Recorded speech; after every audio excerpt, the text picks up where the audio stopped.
कथाकार audio books नूतन अध्याय आपनको स्वागत। प्रथम अध्याय प्रस्तुत करा 100टी गल्प और कहानी 57 जन लेखक और लेखिका मानकर। यही अध्याय प्रसिद्ध कथाशिल्पी मानकर गल्प संकलन प्रस्तुत हेब। आशा आपनको ए प्रयास भल लागिबो। ओडिया साहित्यर जुगपुरुष तथा एक विरल व्यक्तित्व कथाकार सुरेन्द्र महांती एक बहुमुखी प्रचंड प्रतिभा। गद्यशिल्पी सुरेन्द्र महांती साहित्यर विभिन्न विभाग को स्वकीय साधन समृद्ध करथिले। मात्र तांकर क्षुद्र गल्प पाठकों को अभिभूत करे। गल्पगुड़िक सुरेन्द्रंक व्यक्तिसत्ता अति तीव्र भाव में उपलब्ध होता है। सुरेन्द्र संचयन क्षुद्र गल्प विषय से लिखिछंती, क्षुद्र गल्प कहानी नुहे बा उपन्यासर संक्षिप्त रूप नुहे। संगीतर परिभाषा रे यह हुए तो नाद, हुए तो कंपन, हुए तो बा मूर्छना, किंतु संपूर्ण संगीत नुहे। क्षुद्र गल्प गोटे सुविस्तृत काल नुहे, यह केवल गोटे मुहूर्त। क्षुद्र गल्प गोटे जीवन चरित नुहे, यह जीवनर एक भग्नांश।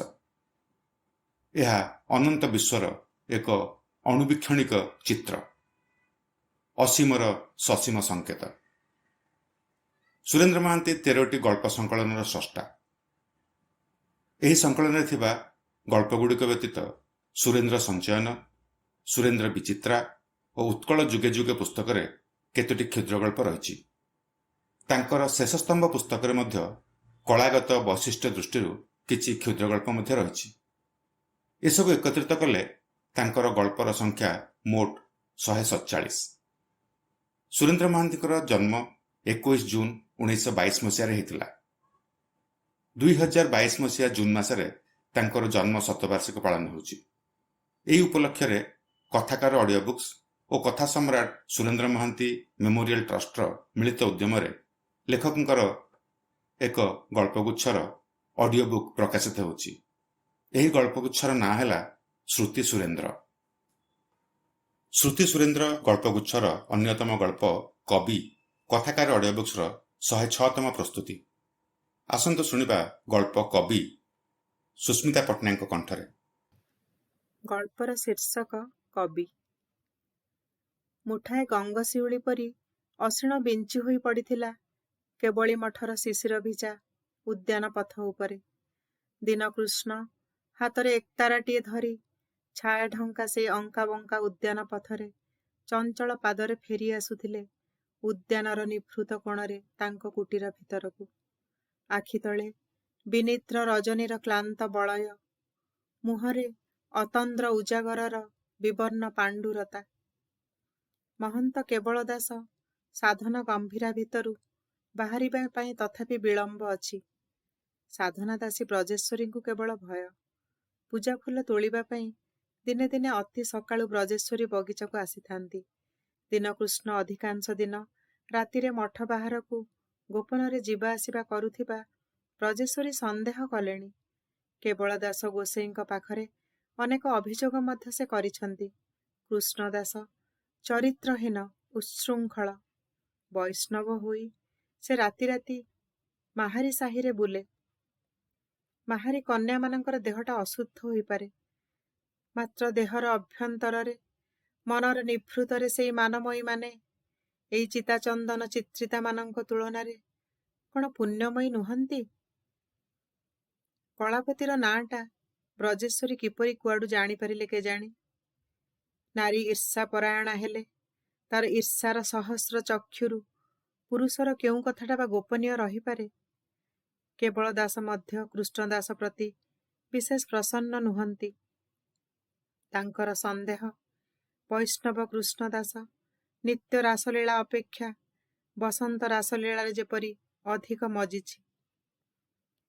सेदिन वैष्णव महाजन मंडली रे रस विचार पड़िथिला बेले दीनकृष्ण केतेक पद घेनी कौनसी कौनसी गुरुस्थानीय महाजन वैष्णव काव्य उज्ज्वल बा श्रृंगार रसर प्राबल्य प्रति आक्षेप करिथिले। सेमानंक अभियोग उत्कलीय वैष्णव काव्य परंपरा रे तीव्र श्रृंगारर एपरी प्राबल्य आद्य समर्थित नथिला। କେବଳ ଦାସଙ୍କ ମତାମତଟା ମଧ୍ୟ ପ୍ରାୟ ସେଇଆ। ମାତ୍ର ଦୀନକୃଷ୍ଣ ତାଙ୍କ କବିତା ପ୍ରତି ଏ ଆକ୍ଷେପର କ୍ଷୁବ୍ଧ ହୋଇ ସେହି ମହାଜନ ମଣ୍ଡଳୀରେ ବସି ପଦ ବୋଲିଥିଲେ, କରନ୍ତି ଅଙ୍ଗେ ଅନେକ ଛାପ, କେହି ନ ଜାଣେ ଭିତର ପାପ, ଚିତ୍ରକାରକ ପଟ ପରାଏ, ପ୍ରତ୍ୟକ୍ଷେ ଦିଶେ ହେ। ଆନାସିକା ହରିମନ୍ଦିର ତିଳକ ଚିତ୍ରିତ ଶୂନ୍ୟବାଦୀ କେବଳ ଦାସଙ୍କ ପ୍ରତି ଏଇ ଆକ୍ଷେପଟା ଉଦ୍ଦିଷ୍ଟ ଥିଲା ବୋଲି ସେତେବେଳେ କେବଳ ଦାସଙ୍କର କୌଣସି ସନ୍ଦେହ ନଥିଲା। ବ୍ରଜେଶ୍ୱରୀ ସେଦିନ ରାତିରେ ଗୋସ୍ୱାମୀ କେବଳ ଦାସଙ୍କ ପଦସେବା କଲାବେଳେ ସେଇ ଧୂମାୟିତ ବହ୍ନି ପ୍ରଜ୍ୱଳିତ କରାଇ କହିଥିଲେ, କୃଷ୍ଣଦାସ ସେଇ ଭିତର ପାପପଦଟା ଏତେ ମହାଜନଙ୍କ ମେଳରେ ବୋଲିଲା ବେଳେ ମୋ ଦେହରେ କିଏ ଯେମିତି ବିଷ ବୋଳି ଦେଉଥିଲା ପରା। ଅଙ୍ଗ ଲାଗି ପାଇଁ ଗୋସେଇ ମତେ ବାଛିଥିବାରୁ ସେଇ କଥାଟା ଉପରେ ଯେମନ୍ତ ଲକ୍ଷ୍ମୀ ଛଡ଼ା କୃଷ୍ଣଦାସର ଆଖି। ବ୍ରଜେଶ୍ୱରୀଙ୍କ ପଦସେବାରେ ପାଟଳୀ କୁସୁମ ସ୍ପର୍ଶର ମୃଦୁଳତା ସୁଦ୍ଧା ସେଦିନ ରାତିରେ କେବଳ ଦାସଙ୍କ ଆଖିରେ ସୁନିଦ୍ରା ଆଣିପାରି ନଥିଲା। ଆକ୍ଷେପଟା ତ କେବଳ ଦାସ ଓ ବ୍ରଜେଶ୍ୱରୀଙ୍କ ସାଧନା ସମ୍ପର୍କ ପ୍ରତି ଉଦ୍ଦିଷ୍ଟ। କେବଳ ଦାସଙ୍କ ନିତ୍ୟ ଅଭିଯୋଗ, କୃଷ୍ଣଦାସ ଭକ୍ତ ନୁହେଁ, ସେ ଗୋଟିଏ କବି। ତଥାପି ଆଶ୍ରିତ ଯେତେବେଳେ କୃଷ୍ଣଦାସକୁ ଆଶ୍ରୟ ବଞ୍ଚିତ କରିବା ପାଇଁ କେବଳ ଦାସ ଏପର୍ଯ୍ୟନ୍ତ ଚିନ୍ତା କରି ନଥିଲେ, କିନ୍ତୁ ଏବେ ଦୀନକୃଷ୍ଣ ନିଶିଶେଷର ନାଗର ପରି ଏପରି ଶିଥିଳ ମଳିନ ବେଶବାସରେ ମଠ ଭିତରକୁ ଆସୁଥିବା ଯଦି ବ୍ରଜେଶ୍ୱରୀଙ୍କ ସୈନ୍ୟ ଦୃଷ୍ଟିରେ ପଡ଼ିଯାଏ, ଦୀନକୃଷ୍ଣଙ୍କ ମନ୍ଥର ପାଦ ଦୁଇଟା ଶଙ୍କିତ ହୋଇ ଉଠିଲା। ଦୀନକୃଷ୍ଣ ହଠାତ୍ ଅଟକି ରହିଗଲେ। ଉଦ୍ୟାନ ସରୋବରରେ ନୀଳକଇଁଟିଏ ଦୋଳୁଥିଲା, ମାହାରୀ କନ୍ୟା ନର୍ତ୍ତକୀ କଳାବତୀ ପରି। ପ୍ରଭାତର ମନ୍ଦ ସମୀରଣରେ ନୀଳୋତ୍ପଳର ନିଦ୍ରାଭଙ୍ଗ ପରି ସବୁ ସଂଶୟ ସଙ୍କଟ ଭୁଲି ଦୀନକୃଷ୍ଣଙ୍କ ପାଣ୍ଡୁର ଓଠରେ ଗୋଟିଏ ପଦ ଗୁଞ୍ଜରି ଉଠିଲା, କେଉଁ ଗୋପୀ ମୂର୍ତ୍ତି ଅନାଇ ବୋଲନ୍ତି ତୋ କାମ। କେବଳ ଦାସଙ୍କ ନିତ୍ୟ ଅଭିଯୋଗ, କୃଷ୍ଣଦାସ ଭକ୍ତ ନୁହେଁ, ସେ ଗୋଟିଏ କବି। ତଥାପି ଆଶ୍ରିତ ଯେତେବେଳେ କୃଷ୍ଣଦାସକୁ ଆଶ୍ରୟ ବଞ୍ଚିତ କରିବା ପାଇଁ କେବଳ ଦାସ ଏପର୍ଯ୍ୟନ୍ତ ଅନ୍ତତଃ ଚିନ୍ତା କରି ନଥିଲେ, କିନ୍ତୁ ଏବେ ଦୀନକୃଷ୍ଣ ନିଶିଶେଷର ନାଗର ପରି ଏପରି ଶିଥିଳ ମଳିନ ବେଶବାସରେ ମଠ ଭିତରକୁ ଆସୁଥିବା ଯଦି ବ୍ରଜେଶ୍ୱରୀଙ୍କ ସୈନ୍ୟ ଦୃଷ୍ଟିରେ ପଡ଼ିଯାଏ, ଦୀନକୃଷ୍ଣଙ୍କ ମନ୍ଥର ପାଦ ଦୁଇଟା ଶଙ୍କିତ ହୋଇ ଉଠିଲା। ଦୀନକୃଷ୍ଣ ହଠାତ୍ ଅଟକି ରହିଗଲେ। ଉଦ୍ୟାନ ସରୋବରରେ ନୀଳକଇଁଟିଏ ଦୋଳୁଥିଲା, ମାହାରୀ କନ୍ୟା ନର୍ତ୍ତକୀ କଳାବତୀ ପରି। ପ୍ରଭାତର ମନ୍ଦ ସମୀରଣରେ ନୀଳୋତ୍ପଳର ନିଦ୍ରାଭଙ୍ଗ ପରି ସବୁ ସଂଶୟ ସଙ୍କଟ ଭୁଲି ଦୀନକୃଷ୍ଣଙ୍କ ପାଣ୍ଡୁର ଓଠରେ ଗୋଟିଏ ପଦ ଗୁଞ୍ଜରି ଉଠିଲା, କେଉଁ ଗୋପୀ ମୂର୍ତ୍ତି ଅନାଇ ବୋଲନ୍ତି ତୋ ଅଙ୍ଗ କାମ ସରୋବର।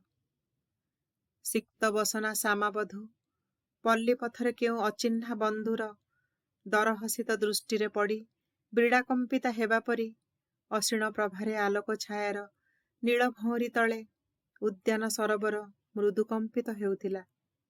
ଆଃ, ଏ କି ଜ୍ୱାଳା, ଏ କି ଅତୃପ୍ତି! ଏ ପଦଟା ଯଦି ଯୋଡ଼ି ପୂର୍ଣ୍ଣ କରି ହୁଅନ୍ତା, ତା ନହେଲେ ଏ ପଦରେ ମଧ୍ୟ ହଜିଯିବ ଏହିପରି ଆହୁରି ଶତ ଶତ ଅସମାପ୍ତ ପଦର ଅତୃପ୍ତି ମଧ୍ୟରେ। ହାତରେ ଅକ୍ଷଣ ଗଣି ଗଣି ଅନେକ ପଦ ଯୋଡ଼ିଛନ୍ତି କୃଷ୍ଣଦାସ କେବଳ ଦାସଙ୍କ ଅନୁଶାସନ ମାନି। ଅକ୍ଷର ଗଣିବ ହସ୍ତରେ, ତେବେ ସେ ଲେଖିବ ପତରେ, ମନ ନୟନ ଏକ କରି, ଲେଖନ ମୁନେ ଦୃଷ୍ଟି ଭରି। କିନ୍ତୁ ପୋଥିଖେଦାର ସେଇ ବିବର୍ଣ୍ଣ ଶଯ୍ୟାର ଊର୍ଦ୍ଧ୍ୱରେ କବିର ମୁଗ୍ଧ ଚେତନାରେ ବିଚିତ୍ର ବର୍ଣ୍ଣା ନଟୀର ଶ୍ଳଥ କବରରୁ ରାଶି ରାଶି ଯେଉଁ ଅଶୋକ ମଞ୍ଜରୀ ଝରିପଡ଼େ, କାହାର ମୁଗ୍ଧ ଦୃଷ୍ଟି ସେସବୁ ଚୟନ କରି ରଖିବ କାବ୍ୟ ସମ୍ମୁଖରେ? କିନ୍ତୁ କେବଳ ଦାସ ଗୋସେଇଁ କହନ୍ତି, ଏ ଅତୃପ୍ତ ଆଖି ଦୁଇଟା ତ ଆଖି ନୁହେଁ, ତାହା ହେଲା ରବି ଆଉ ଶଶୀ, ସୂର୍ଯ୍ୟ ଆଉ ଚନ୍ଦ୍ର। ଲୋଚନ ଦୁଇ ରବି ଶଶୀ, ଠୁଳ ହୋଇଣ ଯେବେ ବସି। ଏହିପରି ରବି ଶଶୀ ଠୁଳ କରି କୃଷ୍ଣଦାସ ଯୋଡ଼ିଛନ୍ତି ସହସ୍ର ସହସ୍ର ପଦ, ରଚନା କରିଛନ୍ତି ଅଗଣନ୍ତା ପୋଥି, ଶାସ୍ତ୍ର, ପୁରାଣ, ଛାନ୍ଦ ଅନେକ।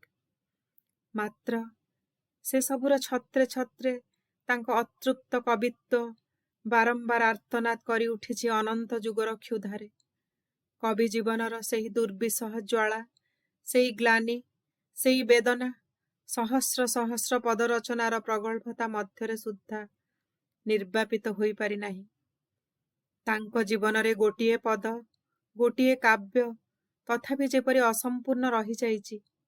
ଗୋଟିଏ ମୁହୂର୍ତ୍ତ, ଗୋଟିଏ ଆବେଗ, ଗୋଟିଏ ଆକୁଳତା ତଥାପି ଯେପରି ଅଧୁରା ରହିଯାଇଛି ଶେଷ ନିଶିଥର ମୁଗ୍ଧ ସ୍ୱପ୍ନ ପରି। ଦୀନକୃଷ୍ଣ ପଦପୂରଣ ପାଇଁ ଅନ୍ୟମନସ୍କ ଭାବରେ ଏକତାରା ଉପରେ ଆଙ୍ଗୁଠି ବୁଲାଇ ଗୁଣୁଗୁଣୁ କରି ଗାଇ ଉଠିଲେ, କେଉଁ ଗୋପୀ ମୂର୍ତ୍ତି ଅନାଇ ବୋଲନ୍ତି ତୋ ଅଙ୍ଗ କାମ ସରୋବର। କୃଷ୍ଣ ଦାସ, ଦୀନକୃଷ୍ଣ। ମାଳତୀ କୁଞ୍ଜ ଉହାଡ଼ରୁ ବ୍ରଜେଶ୍ୱରୀ ଗୋଟିଏ ହାତରେ ଫୁଲ ଚାଙ୍ଗୁଡ଼ି ଓ ଅନ୍ୟ ହାତରେ ବାଉଁଶ ଲଗିଟିଏ ଧରି କାବ୍ୟ ବିମର୍ଦିନୀ ରୂପରେ ଉଦ୍ୟାନ ପଥରେ ହଠାତ୍ ଆବିର୍ଭୂତା ହୋଇଥିଲେ। ରାତିର ମଜା, ପାନସିଠା ବୋଳା ଓଠରେ ବିଦ୍ରୂପର ଶାଣିତ କୁଟିଳତା। ହାୟ ସଖୀ, ଏ କି ବିରୋଧାଭାସ! ଫୁଲ ଚାଙ୍ଗୁଡ଼ି ଆଉ ବଂଶଦଣ୍ଡ। ଫୁଲ ତୋଳିବା ପାଇଁ ନାରୀ କଣ ଆଉ କୌଣସି କାବ୍ୟିକ ଆୟୁଧର ଉଦ୍ଭାବନ କରିପାରି ନଥିଲା? ବ୍ରଜେଶ୍ୱରୀ କହିଲେ, ଏ କିଏ ଦୀନକୃଷ୍ଣ ନା? କୃଷ୍ଣଦାସ ପ୍ରତି ବ୍ରଜେଶ୍ୱର ଏତେ ଇଚ୍ଛାତୁରା କାହିଁକି? ସେ ଯେପରି ବ୍ରଜେଶ୍ୱରୀଙ୍କ ଜୀବନ ପଥର କଣ୍ଟକ। ହଁ ସେଇଆ ତ, କିନ୍ତୁ ଏହାର ମର୍ମ ତୁମେ ବା କୁଆଡ଼ୁ ବୁଝିବ ବୈଷ୍ଣବ? କୃଷ୍ଣଦାସ ଏହାର କଣ ଉତ୍ତର ଦେବେ ଭାବିପାରିଲେ ନାହିଁ। ମିଥ୍ୟା କହିବାର ଉପାୟ ନଥିଲା। କୃଷ୍ଣଦାସ କୁଟୀର ଆଡ଼େ ନୀରବରେ ଅଧମୁଖ ହୋଇ ଚାଲି ଯାଉଥିଲେ। ବ୍ରଜେଶ୍ୱରୀ କହିଲେ, ଗୋସେଇଁ ତୁମକୁ ସ୍ମରଣ କରିଛନ୍ତି ଦୀନକୃଷ୍ଣ। ତାହେଲେ କୃଷ୍ଣଦାସଙ୍କ ଅଭିସାରଟା କେବଳ ଦାସଙ୍କୁ ମଧ୍ୟ ଅଜଣା ରହିନାହିଁ ନିଶ୍ଚୟ।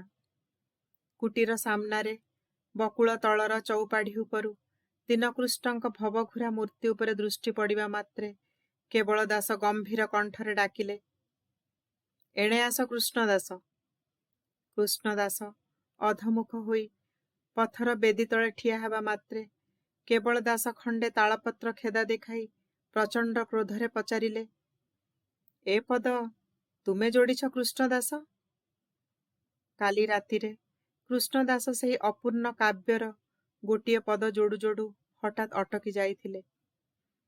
କୃଷ୍ଣ ମସି ବିନ୍ଦୁ ଏତେବେଳେ ଇନ୍ଦୁ ଅର୍ଦ୍ଧ ଚିବୁକକୁ ମଣ୍ଡିଛି କପର୍ଦ୍ଦି ବଇରି ଏହା ଘେନି କରି କାହା ଧୈର୍ଯ୍ୟ ନ ଖଣ୍ଡିଛି। କୁନ୍ତଳା କଳାରେ ନ କରିବୁ ହେଳା କଳାବତୀ ହୋଇ କଳାବନ୍ତ ଠାଇଁ ଅବଶ୍ୟ ବଳାଇବୁ ଲୀଳା। ସେତେବେଳେ କୃଷ୍ଣଦାସଙ୍କ ଉତ୍ତପ୍ତ ଦୃଷ୍ଟିପଥରେ ଭାସି ଉଠିଥିଲା ମାହାରୀ କନ୍ୟା କଳାବତୀର ଚିବୁକର ସେଇ କୃଷ୍ଣ ତିଳଚିହ୍ନ। କୃଷ୍ଣଦାସ ତାଳପଦ ଖେଦା ଓ ଲେଖନୀ ସେଇଠାରେ ଫିଙ୍ଗି ଦେଇ ମଠ ଭିତରୁ ବାହାରି ଯାଇଥିଲେ ମାହାରୀ କନ୍ୟା କଳାବତୀର କୁଟୀର ଅଭିମୁଖରେ। କିନ୍ତୁ କୃଷ୍ଣଦାସ କାହାକୁ କିପରି ବା ବୁଝାଇବେ ଏ ଅଭିସାର ଦେହର ନୁହେଁ ମନର, କବି ସହିତ କବିତାର, ହୃଦୟ ସହିତ ବେଦନାର, ଆଉ ପ୍ରାଣ ସହିତ ପ୍ରେରଣାର। ଆଃ, କୃଷ୍ଣଦାସ କବିତାର ଜ୍ୱାଳା ଧରି ଜନ୍ମ ହୋଇଥିଲେ ଅଦୃଷ୍ଟର କେଉଁ ଅଭିଶାପରେ କାହିଁକି କେଜାଣି। କେବଳ ଦାସ ଦୁଇ ଆରକ୍ତ ଚକ୍ଷୁରୁ ଅଗ୍ନି ଝରାଇ ପଚାରିଲେ, ଏ କଳାବତୀଟି କିଏ କୃଷ୍ଣଦାସ? ସେଇ ମାହାରୀ ଦେବଦାସୀ ନିଶ୍ଚୟ। କ୍ରୋଧରେ ମହନ୍ତ କେବଳ ଦାସଙ୍କ କଣ୍ଠ ବାଷ୍ପରୁଦ୍ଧ ହୋଇଗଲା। ତାହା କିନ୍ତୁ କ୍ରୋଧରେ ଯେତେ ନୁହେଁ, ଈର୍ଷାରେ। କଳାବତୀକୁ ନିଜ ମଠରେ ଦେବଦାସୀ କରିବା ପାଇଁ କେବଳ ଦାସଙ୍କ ଠାରୁ ଦୂତି ସମ୍ବାଦର ତ ଅନ୍ତ ନଥିଲା। କଳାବତୀଠାରେ କେବଳ ଦାସ ଅନେକ ମାଗୁଣି କରିଥିଲେ। ହରିମନ୍ଦିର ତିଳକ ତୁମ କପାଳକୁ ସୁନ୍ଦର ମାନିବ ସଖୀ। କଳାବତୀ ସ୍ମିତ ହସି ଗାଲର ତିଳବିନ୍ଦୁ ଚାରିପଟେ ହସର ଗୋଟିଏ ଚଟଳ ଭଉଁରୀ ଖେଳାଇ ଉତ୍ତର ଦେଇଥିଲା, ନାଇଁ ଗୋସେଇଁ, ମୁଁ ପରା ମାହାରୀ ଦେବଦାସୀ। ରସକଳି ଚିତା ଛାଡ଼ିବି କିପରି? ଏବେ ସେଇ କଳାବତୀ କୁଟୀରକୁ ଏହି କରୁଣାଶ୍ରିତ ବୈଷ୍ଣବ କୃଷ୍ଣଦାସର ଅଭିସାର କେବଳ ଦାସ କ୍ଷମା ଦେଇପାରୁନଥିଲେ। ଚିତାଚିତ୍ରିତ ଚରିତ୍ରବାନମାନେ ତଥାକଥିତ ଚରିତ୍ରହୀନମାନଙ୍କ ଉପରେ ନୀତିର ଯେଉଁ ଅନୁଶାସନ ଦଣ୍ଡ ନିକ୍ଷେପ କରିଥାନ୍ତି, ତାହା ତ କ୍ରୋଧର ନୁହେଁ, ବରଂ ଈର୍ଷାର। ସେଦିନ ସେଠାରେ ତାହାର ଆଉ ଏକ ଦୃଶ୍ୟ ଅଭିନୀତ ହେଉଥିଲା। ବୈଷ୍ଣବ ଲେଖନୀରେ ପୁଣି ଏପରି କାମାତୁର ଅଶ୍ଳୀଳତା, ତୁଚ୍ଛ ଦେହର ଏପରି ବନ୍ଦନା। ମୁଠାଏ ଆବର୍ଜନା ପରି କେବଳ ଦାସ ତାଳପତ୍ର ଖେଦାଟାକୁ ଖଣ୍ଡ ଖଣ୍ଡ କରି ହାତରେ ଦଳି ତଳକୁ ଫିଙ୍ଗିଦେଲେ। କୃଷ୍ଣ ଦାସ ତଳୁ ସେଇ ଭଙ୍ଗା ତାଳପତ୍ର ଖଣ୍ଡଗୁଡ଼ିକୁ ଉତ୍ତରୀୟ କାନିରେ ସାଉଁଟି ରଖୁ ରଖୁ ବେଦନାବିଦ୍ଧ କଣ୍ଠରେ କହିଲେ, ଏପଦ ସବୁ ତ କୃଷ୍ଣ ଗୋପୀ ସମ୍ବାଦ, ସେଥିରେ ମଳିନତା ଆସିବ କାହୁଁ ଗୋସେଇଁ? କେବଳ ଦାସ ଆତ୍ମଜ୍ଞାନରୁ ବୁଝନ୍ତି, ତୁଳସୀ ଚନ୍ଦନରୁ ଫୁଣ୍ଟାଏ ପକାଇ ଲାଗି କରିଦେଲେ ସବୁ ଅପବିତ୍ର ପବିତ୍ର ହୋଇଯାଏ। କ୍ରୁଦ୍ଧ କଣ୍ଠରେ ସେ ଚିତ୍କାର କରି ଉଠିଲେ, ଚୁପ୍ କର ପାଷଣ୍ଡ, ଶ୍ରୀକୃଷ୍ଣଙ୍କ ନାମ ଉଚ୍ଚାରଣ ପାଇଁ ସୁଦ୍ଧା ତୁମେ ଭାଜନ ନୁହଁ। କୃଷ୍ଣ ଦାସଙ୍କର ମାନସ ଦୃଷ୍ଟିରେ ଭାସି ଉଠିଲା ଯାଯାବର ଜୀବନର ଲକ୍ଷ୍ୟହୀନ ନିରୁଦ୍ଦିଷ୍ଟ ପଥରେ ସେଥର ବୃନ୍ଦାବନରୁ ଫେରିବା ବାଟରେ କୌଣସି ଏକ ନିଭୃତ ମଠରେ ଜଣେ ବୈଷ୍ଣବ ସାଧକଙ୍କ କ୍ଷମା ସୁନ୍ଦର ମୂର୍ତ୍ତି। ତାଙ୍କ ପାଦ ଉପରେ ସେଦିନ ଆଖିରୁ ଅନେକ ଅଶ୍ରୁ ଢାଳି କୃଷ୍ଣ ଦାସ କହିଥିଲେ, ମୋତେ କରୁଣା କରନ୍ତୁ ଗୋସାଇଁ, ମୁଁ ପାଷଣ୍ଡ, ଜୀବନରେ ଅନେକ ଅନାଚାର କରିଛି। କୃଷ୍ଣ ଭକ୍ତି ମୋ ଜୀବନରେ ମରିଚିକା ସିନା। ଗୋସ୍ୱାମୀ ହସି ହସି ଗମ୍ଭୀରା ଭିତରୁ ସାଧନା ସଙ୍ଗୀନକୁ ଡାକି କହିଥିଲେ, ଶୁଣୁଛ ଲଳିତେ, ଏ ବୈଷ୍ଣବ କଣ କହୁଛନ୍ତି? ସାଧୁମାନଙ୍କ ଅପେକ୍ଷା ପାଷଣ୍ଡମାନଙ୍କର କୃଷ୍ଣ ଭକ୍ତିରେ ସିନା ବେଶୀ ଅଧିକାର। କୃଷ୍ଣ ଦାସର ଇଚ୍ଛା ହେଉଥିଲା କେବଳ ଦାସଙ୍କ ମୁହେଁ ମୁହେଁ କହିଦେବା ପାଇଁ, ଯେଉଁ ତଥାକଥିତ ବୈଷ୍ଣବ ଗୋସ୍ୱାମୀମାନେ ଚିତାଚିତ୍ରିତ ହୋଇ ରଜବୀର୍ଯ୍ୟର ମିଳନ ଓ ସାଧନାକୁ ନେଇ ଦୈହିକ ସମ୍ଭୋଗରେ ପରିଣତ କରିଛନ୍ତି, ସହଜିଆମାନେ ସେମାନଙ୍କଠାରୁ, ସେମାନଙ୍କ ତୁଳନାରେ ଅଧିକ ଶୁଦ୍ଧ, ଅଧିକ ଶୁଭ୍ର। ସେମାନେ ସହଜ, ସେମାନଙ୍କଠାରେ ଆତ୍ମଗୋପନରେ ଆବ୍ରୁ ନାହିଁ। ଦେହ ଭିତରେ ସେମାନେ ଦେହକୁ ଜୟ କରିଥାନ୍ତି।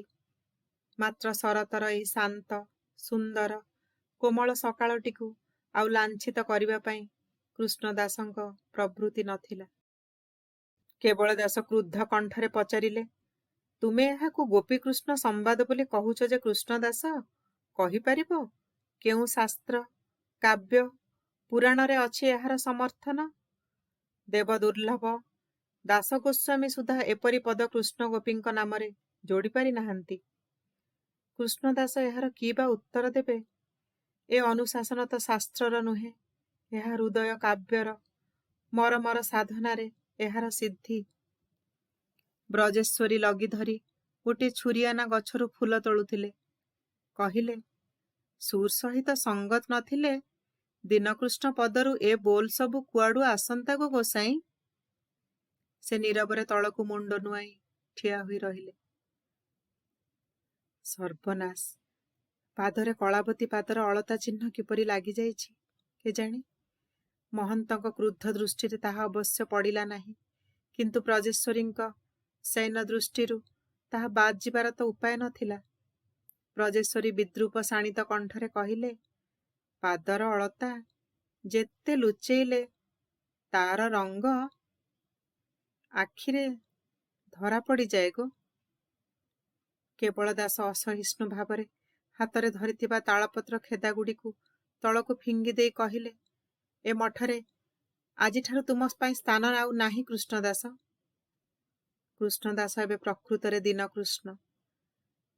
କେବଳ ଦାସ ମଠରୁ ବିତାଡ଼ିତ, ଶ୍ରୀକ୍ଷେତ୍ରର ସାଧୁସନ୍ଥ ମଣ୍ଡଳୀରୁ ପଙ୍କ୍ତିଚ୍ୟୁତ, ସମାଜ ଦୃଷ୍ଟିରେ ଚରିତ୍ରହୀନ, ଭ୍ରଷ୍ଟ, ସହଜିଆ ରୂପେ ନିନ୍ଦିତ। ଏହାପରେ ଦୀନକୃଷ୍ଣର ଏକମାତ୍ର ଆଶ୍ରୟ ଅବଲମ୍ବନ ହୋଇ ପଡ଼ିଥିଲା ସେଇ କଳାବତୀ। କୃଷ୍ଣ ଦାସ ଥିଲା କଳାବତୀର ନଟ, ତାହାର କବି ଓ ରୂପକାର। କୃଷ୍ଣ ଦାସର ଶେଷ ସ୍ପର୍ଶ ନ ବାଜିଲେ ମାହାରୀ କନ୍ୟା କଳାବତୀର ଅଙ୍ଗସଜ୍ଜା ସମ୍ପୂର୍ଣ୍ଣ ହେଉନଥିଲା। ଦେବତା ସମ୍ମୁଖରେ ତାକୁ ଲାଗିଥାନ୍ତା ନିତାନ୍ତ ସାଧାରଣୀ, ଘୋର ଉଲ୍ଲଙ୍ଘିନୀ ପରି। କୃଷ୍ଣଦାସର କବିତା କଳାବତୀକୁ କରିଥିଲା ସଙ୍ଗୀତମୟୀ। କୃଷ୍ଣଦାସର ଛନ୍ଦ କଳାବତୀକୁ କରିଥିଲା ନୃତ୍ୟମୟୀ। କୃଷ୍ଣଚୂଡ଼ାର ସ୍ତବକ ପରି ଦୀନକୃଷ୍ଣ ଚେତନାରେ କଳାବତୀ ଗୋଟିଏ ପ୍ରେମମୟ ଉଚ୍ଛ୍ୱାସ। ଅଶେଷ ନିର୍ଭର ଥିଲା ସେଇ କଳାବତୀ ଉପରେ। ମାତ୍ର ସେ ତରଙ୍ଗିଣୀ ଶେଷକୁ ହେଲା ମୃଗତୃଷ୍ଣା। ସେଦିନ ଗୋଟିଏ ନିଭୃତ ଅପରାହ୍ନ। କଳାବତୀ ଅଣ୍ଟାରେ କାଞ୍ଚିଦାମ ଭିଡୁ ଭିଡୁ କୃଷ୍ଣଦାସର ଆଙ୍ଗୁଠି ସବୁ ହଠାତ୍ ଆନମନା ହୋଇ ପଡ଼ିଥିଲା। କୃଷ୍ଣଦାସ ସେ ଅସମାପ୍ତ କାବ୍ୟର ଗୋଟିଏ ପଦ ମନେ ମନେ ଗୁଞ୍ଜରଣ କରି ଉଠୁଥିଲା। କାମ ଦିଗ ବିଜେ ରଥ ପ୍ରାୟ ରାଜେ, ବନ୍ଧୁ ତୋହେ କଳେବର, କଳିତ ନିତମ୍ବ ଚକ୍ର ଅବଲମ୍ବ, କରିଛି ଉତ୍ତମ ଅମ୍ବର। କଳାବତୀର ଦେହ ମନ ଏକ ଜ୍ୱାଳାମୟ ଅସ୍ୱସ୍ତିରେ ହଠାତ୍ ଯେପରି ଦଗ୍ଧ ହୋଇ ଉଠିଥିଲା। କଳାବତୀ କୃଷ୍ଣ ଦାସ ଆଡ଼େ ଚାହିଁ କହିଲା, କ'ଣ ଭାବୁଛ କୃଷ୍ଣ ଦାସ? କ'ଣ ଚାହେଁ ବୈଷ୍ଣବ? ଦେହ ତ ଚାହେଁ ନା ସେ, ତଥାପି ଦେହ ପ୍ରତି ତାର ଏ ଲୁବ୍ଧତା କାହିଁକି? ତୁମର ଅଙ୍ଗେ ଅଙ୍ଗେ ଏତେ ସଙ୍ଗୀତ, ଏତେ ଛନ୍ଦ କେଉଁଠୁ ଆସେ କଳାବତୀ? କୃଷ୍ଣଦାସ ପଚାରିଲା ସ୍ୱପ୍ନମୁଗ୍ଧ କଣ୍ଠରେ। ଛାଡ଼ ଛାଡ଼, ଦେଉଳକୁ ଯିବା ପାଇଁ ଡେରି ହେଲାଣି। ତୁମେ ପୁଣି ଏଠି ନିତି ଆସୁଛ ଜାଣିଲେ ପରିଛା କୋପ ହେବେ। କଳାବତୀ ପଦାଘାତ କରିବା ପରି ସେଠାରୁ ଉଠି ଚାଲି ଆସୁଥିଲା। କୃଷ୍ଣଦାସ ସମ୍ମୁଖରେ ଛାୟାହୀନ, ଅବଲମ୍ବନହୀନ, ନିସଙ୍ଗ, ଅନିର୍ଦ୍ଦିଷ୍ଟ ପଥ। ପାଥୟ କେବଳ ଏକ ଅସମାପ୍ତ କାବ୍ୟର ଜ୍ୱାଳା।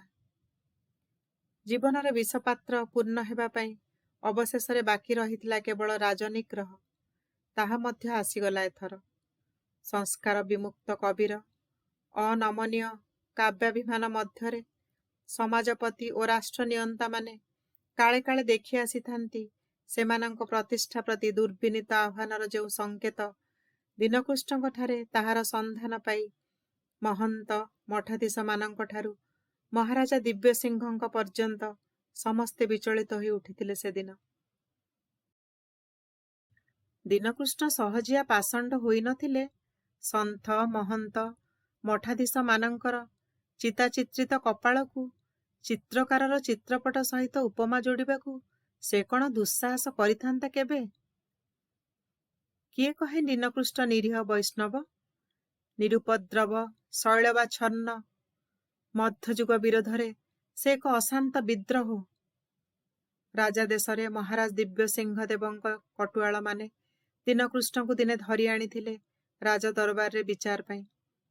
ଏଇ ସେ କୃଷ୍ଣଦାସ, ଯାହାର ଛାନ୍ଦ ସଙ୍ଗୀତର ମୂର୍ଚ୍ଛନାରେ ଶ୍ରୀକ୍ଷେତ୍ରର କୋଣ ଅନୁକୋଣ ମୁଖରିତ, ପୁଣି ମାହାରୀ କନ୍ୟା କଳାବତୀ କଣ୍ଠରେ ଯାହାର ଉଦ୍ଭଟ କାମତୁରତା ପ୍ରତ୍ୟହ ନିବେଦିତ ହେଉଛି ପୁଣ୍ୟ ଦେବାଳୟରେ ଭକ୍ତି ସଙ୍ଗୀତ ରୂପେ। ଦିବ୍ୟସିଂହ ଦେବ ପଚାରିଲେ, ତୁମେ କୃଷ୍ଣଦାସ? ଦୀନକୃଷ୍ଣ ଉତ୍ତର ଦେଲେ, ଥିଲି କୃଷ୍ଣଦାସ, ମାତ୍ର ଏବେ ଦୀନକୃଷ୍ଣ। ଦୀନକୃଷ୍ଣଙ୍କ ଆଡ଼େ କ୍ରୁଦ୍ଧ ଆରକ୍ତ ଦୃଷ୍ଟିରେ ଚାହିଁ ଦିବ୍ୟସିଂହ ଦେବ ପଚାରିଲେ, କିନ୍ତୁ ମହାବିଷ୍ଣୁ ରୂପୀ କୃଷ୍ଣଙ୍କୁ ତୁମେ କେଉଁ ଶାସ୍ତ୍ରର କେଉଁ ଅନୁଶାସନର ଲମ୍ପଟି କାମାତୁର ସହଜୀ ମହାରତ ରୂପେ ଚିତ୍ରଣ କରିଛ? ଦୀନକୃଷ୍ଣ ଉତ୍ତର ଦେଲେ, କୃଷ୍ଣ କାମୁକ ନୁହନ୍ତି ବା ଗୋପୀମାନେ କାମିନୀ ନୁହନ୍ତି। ଗୋପୀ କୃଷ୍ଣ ଏକ ଭାବରେ ଅଭିନ୍ନ ଅଦ୍ୱୈତ ରସ ଘନ ରୂପ। କେଉଁ ଶାସ୍ତ୍ରରେ ଏହା ସମର୍ଥିତ ଜାଣେ ନା ମୁଁ, କିନ୍ତୁ ଏ ଅନୁଶାସନ ମନୁଷ୍ୟର ସହଜ ହୃଦୟର। ଦିବ୍ୟସିଂହ ଦେବ ଏସବୁ ପ୍ରହେଳିକାପୂର୍ଣ୍ଣ ଆଲୋଚନା ପାଇଁ ପ୍ରସ୍ତୁତ ନଥିଲେ। ସେ ପଚାରିଲେ, କିନ୍ତୁ ତୁମର ଛାନ୍ଦ ସବୁ କାବ୍ୟ ନା କାବ୍ୟ ନାମରେ କାମଶାସ୍ତ୍ର? ଦୀନକୃଷ୍ଣ ସ୍ମିତ ହସି ଉତ୍ତର ଦେଲେ, କାମ କେଉଁଠି ନାହିଁ। କୀଟୁ ବ୍ରହ୍ମ ପରିଜନ୍ତେ ଯେତକ, କାହିଁ ନାହିଁ କନ୍ଦର୍ପ କୌତୁକ, କାମ କାହାକୁ କରି ନାହିଁ ବାହା, କହି ବସିବି କେତେ ଅବା ତାହା। କିନ୍ତୁ ଧର୍ମାଚାର ନାମରେ କନ୍ଦର୍ପ କୌତୁକର ଏସବୁ ବ୍ୟଭିଚାର କେଉଁ ଶାସ୍ତ୍ରରେ ସମର୍ଥିତ? ଦିବ୍ୟସିଂହ ଦେବ ତୀକ୍ଷ୍ଣ କଣ୍ଠରେ ପଚାରିଲେ। ଦୀନକୃଷ୍ଣ ଉତ୍ତର ଦେଲେ, ଭ୍ରମର ସିନା ମହାମହୀରୁହ କାଟି ପକାଏ, କିନ୍ତୁ କୁସୁମ ପରି କୋମଳ ବସ୍ତୁରେ ସେ ଯେ ହୋଇଯାଏ ବନ୍ଦୀ ଶୃଙ୍ଗାର ଭିତରେ, ସେହିପରି ଶୃଙ୍ଗାରୀର ବିନାଶ। କୀଟ ସିନା ଦେଖ ମଧୁଲିଟକୁ, କାଟି ପକାଏ ମହତ କାଠକୁ, କରେ କୁସୁମଠାରେ ଆସନ, କୋମଳରେ କୋମଳ ସନମାନ। ମହାରାଜା ଦିବ୍ୟସିଂହ ଓ ତାଙ୍କ ପରିଷଦ ମଣ୍ଡଳୀ ଦୀନକୃଷ୍ଣଙ୍କ ଅକାଟ୍ୟ ବିତର୍କରେ ନୀରବ। କିନ୍ତୁ ଦୀନକୃଷ୍ଣ ତାଙ୍କର ଏସବୁ ଅନୁପମ ପଦାବଳୀ ମହାରାଜା ଦିବ୍ୟସିଂହଙ୍କ ନାମରେ ଭଣିତା କରିବେ କି? ତାହେଲେ ରାଜାନୁଗତ୍ୟର ସ୍ପର୍ଶରେ ଦୀନକୃଷ୍ଣଙ୍କ କବିତାରେ ଅନ୍ତତ ବିଦ୍ରୋହର ଧୂମାୟିତ ଉଷ୍ମତା କେହି ଦେଖନ୍ତେ ନାହିଁ। ରାଜକୁମାର ରାଜକନ୍ୟାଙ୍କ ଭାବ ଅନୁଭାବ ବିଭାବ ଘେନି ସେ ମଧ୍ୟ ରଚନା କରିପାରନ୍ତେ ରସକାବ୍ୟ। ପାରିଷଦମାନେ ଦୀନକୃଷ୍ଣଙ୍କୁ ପରାମର୍ଶ ଦେଲେ। ଦୀନକୃଷ୍ଣଙ୍କ ଜୀବନରେ ତାହେଲେ ଆଉ ରହନ୍ତା ନାହିଁ ଭାଗ୍ୟ ବିଡ଼ମ୍ବିତ ରିକ୍ତ ଜୀବନର ଗ୍ଲାନି ଓ ଦାରିଦ୍ର୍ୟ। ଦୀନକୃଷ୍ଣ ଏହାର ଉତ୍ତରରେ ପଦ ବୋଲିଲେ, କବି ଯା କରେ ମୂର୍ଖକୁ ସ୍ତୁତି, ଏଥିରୁ ବଡ଼ ନାହିଁ ବିପତ୍ତି, ଏଥିକି ପ୍ରତି ଛାତିରେ କାତି ମାରିବା ଭଲ ହେ। ଏହାର ପ୍ରଚ୍ଛନ୍ନ ଆକ୍ଷେପରେ କ୍ରୁଦ୍ଧ ହୋଇ ମହାରାଜା ଦିବ୍ୟସିଂହଙ୍କ ଆଦେଶରେ ଦୀନକୃଷ୍ଣ ଶ୍ରୀକ୍ଷେତ୍ରରୁ ବିତାଡ଼ିତ ହେଲେ। ଶ୍ରୀମନ୍ଦିର ସୁଦ୍ଧା ତାଙ୍କ ପାଇଁ ସେଦିନ ମନା ହୋଇଗଲା। ସନ୍ଥ ମହନ୍ତ ପାରିଷଦ ମଣ୍ଡଳୀ ସ୍ୱସ୍ତିର ଦୀର୍ଘଶ୍ୱାସ ପକାଇଲେ। ଗୋଟାଏ ବିପଦ ଗଲା, ତା ନହେଲେ ଚିତାତିଳକ ଚିତ୍ରିତ ଭେକଧର୍ମୀ ସମାଜର ଭେଳା ଏ ଉଦ୍ଧବ କବିର ଆଘାତରେ ବୁଡ଼ି ଯାଇଥିଲା ଯେ। ଏହାର କେତେଦିନ ପରେ ଆଉରଙ୍ଗଜେବଙ୍କ ସେନାପତି ଏକ୍ରାମ ଖାଁର ଆକ୍ରମଣରେ ଶ୍ରୀକ୍ଷେତ୍ର ଶ୍ମଶାନ ପରି ପରିତ୍ୟକ୍ତ ହୋଇଥିଲା। ଜଗନ୍ନାଥ ଶ୍ରୀମନ୍ଦିର ଛାଡ଼ି ଚିଲିକା ଗର୍ଭରେ ବାଣପୁର ଆଡ଼େ କୋକଲଗଡ଼ରେ ଆତ୍ମରକ୍ଷା କରିଥିଲେ। ମହାରାଜ ଦିବ୍ୟସିଂହ ଦେବ ସେ ମଧ୍ୟ ପୁରୀ ଛାଡ଼ି ଆତ୍ମଗୋପନ କରିଥିଲେ ଚନ୍ଦନପୁରଠାରେ। ଖୋର୍ଦ୍ଧା ବରୁଣେଇ ଗଡ଼ରେ କାଉ ଉଡ଼ୁଥିଲା। କଳାପତି ଅନ୍ୟମାନଙ୍କ ପରି ଶ୍ରୀକ୍ଷେତ୍ର ଛାଡ଼ି ଅନ୍ୟ ଆଡ଼େ ଚାଲିଯାଇ ପାରିନଥିଲା। ଦୀନକୃଷ୍ଣ ତା ଜୀବନରୁ ବିଦାୟ ନେବା ଦିନ କଳାବତୀ ହଠାତ୍ ହୋଇ ପଡ଼ିଥିଲା ସ୍ପର୍ଶାତୁରତାହୀନା ପାଷାଣୀ ଅହଲ୍ୟା। ବିଦଗ୍ଧ ଅଙ୍ଗୁଳିର ସ୍ପର୍ଶ ନଥିଲେ ରାଗମୁଖର ବଂଶୀ ଯେପରି ହୋଇ ଉଠେ ପ୍ରାଣହୀନ ଖଣ୍ଡେ ବାଉଁଶ କାଠି। ଦୀନକୃଷ୍ଣଙ୍କ ସ୍ପର୍ଶ ନ ପାଇ ରୂପ ଲାବଣ୍ୟମୟୀ କଳାବତୀ ସେହିପରି ବିବର୍ଣ୍ଣା ହୋଇ ପଡ଼ିଥିଲା। ମହାରାଜାଙ୍କ ଆଦେଶରେ ଶ୍ରୀମନ୍ଦିରରେ ପୁଣି ଦୀନକୃଷ୍ଣଙ୍କର ଛାନ୍ଦ ଓ ସଙ୍ଗୀତ ସବୁ ନିଷିଦ୍ଧ ହେବା ଦିନୁ କଳାବତୀର ସଙ୍ଗୀତ ମୁଖର କଣ୍ଠ ଓ ଛନ୍ଦ ଚପଳ ପାଦ ମଧ୍ୟ ନୀରବ ମୂର୍ଚ୍ଛିତ ହୋଇ ପଡ଼ିଥିଲା। କଳାବତୀର ମନ ପ୍ରାଣ ହୃଦୟରେ ହଠାତ୍ ଓହ୍ଲାଇ ଆସିଥିଲା ପରିତ୍ୟକ୍ତ ଧୂସର ନିସଙ୍ଗତା। କଳାବତୀର ଜୀବନରୁ ଦୀନକୃଷ୍ଣ ବିଦାୟ ନେବା ପରେ କେବଳ ସେ ବୁଝିଥିଲା କାବ୍ୟର କି ଐନ୍ଦ୍ରଜାଲିକ ସ୍ପର୍ଶରେ ଦୀନକୃଷ୍ଣ ତାହାର ମାହାରୀ ଜୀବନକୁ ଐଶ୍ୱର୍ଯ୍ୟମୟ କରିଥିଲା। କଳାବତୀର ଜୀବନରେ ଏବେ କେବଳ ସ୍ତୂପୀକୃତ ଗ୍ଲାନି ଅମାପ କୁଶ୍ରିତା। ସେଦିନ ଏକ ବିବର୍ଣ୍ଣ ଅପରାହ୍ନର ଅକଳନ ବିଷର୍ଣ୍ଣତା ପରିତ୍ୟକ୍ତ ଶ୍ରୀକ୍ଷେତ୍ର ଉପରେ ବିଞ୍ଚି ହୋଇ ପଡ଼ିଥିଲା ମୁଠା ମୁଠା ଶ୍ମଶାନ ପାଉଁଶ ପରି। କଳାବତୀ ତାର କୁଟୀର ପିଣ୍ଡାରେ ପାହାଚ ଉପରକୁ ପାଦ ଲମ୍ବାଇ ଶୂନ୍ୟ ଦୃଷ୍ଟିରେ ଦାଣ୍ଡକୁ ଚାହିଁ ଯେପରି କାହାର ପ୍ରତୀକ୍ଷାରେ ବସିଥିଲା, ଏବେ ପ୍ରାୟ ସବୁଦିନେ ସେ ବସି ରହେ ସେହିପରି। ସେଇ ଶୂନ୍ୟ ଦାଣ୍ଡରେ କୁଆଡ଼ର ଜଣେ ବୈଷ୍ଣବ ଏକତାରାରେ ଗୋଟିଏ ପଦର ଆଳାପ କରି କରି କୁଆଡ଼ୁ ଆସୁଥିଲା କେଜାଣି।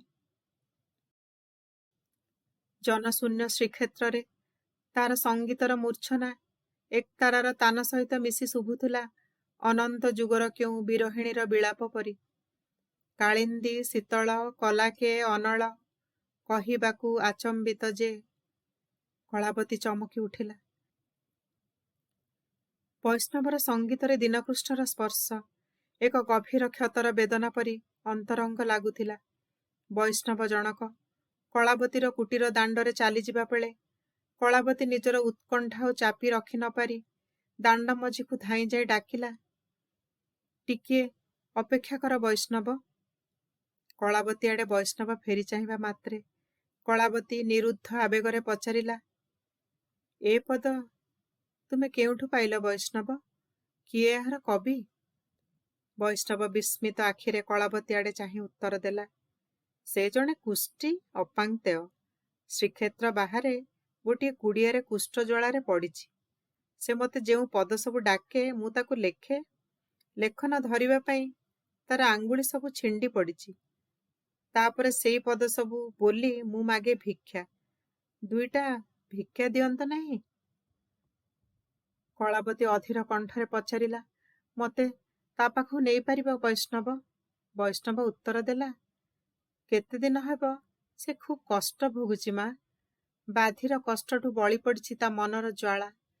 ଜୀବନରେ ଛାନ୍ଦଟା ଶେଷ କରିପାରିଲା ନାହିଁ ଯେ।